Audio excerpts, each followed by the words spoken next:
మనం ఒక కొబ్బరికాయ శివాలయానికి పట్టుకెళ్ళాం అనుకోండి, ఆ కొబ్బరికాయ కొట్టి 2 చెక్కలు ఈశ్వరుడికి నైవేద్యం పెట్టి మనకి ప్రసాదంగా సగం ఇస్తారు. ఓ కొబ్బరి చెక్క ఇస్తారు, కాసిన అరటిపళ్ళు ఇస్తారు. ఇస్తే వాటిని తిన్నగా ఇంటికి తెచ్చుకోకూడదు. శివుడి యొక్క నిర్మాల్యాన్ని, ప్రసాదాన్ని విడిచిపెట్టేయకూడదు. చాలా మంది తెలిసి తెలియక ఒక మాట అంటుంటారు, శివాలయం నుంచి ప్రసాదం తెచ్చుకోకూడదు అంటుంటారు. బాగా వినండి, శివాలయం నుంచి ప్రసాదం పట్టికెళ్ళి తీరాలి ఇంటికి. దాన్ని గోడ మీద పెట్టేయడం, నంది దగ్గర పెట్టేయడం, అటువంటి పిచ్చి పనులు చేయకూడదు. ప్రసాద తిరస్కారము బహుదోషము. ప్రసాదాన్ని తిరస్కరించకూడదు.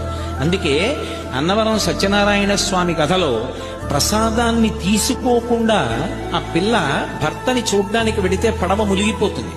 ఒక కథలో ఏమిటి, ప్రసాదం తినకపోతే పడవలో ముంచేసేటంతటి పైశాచిక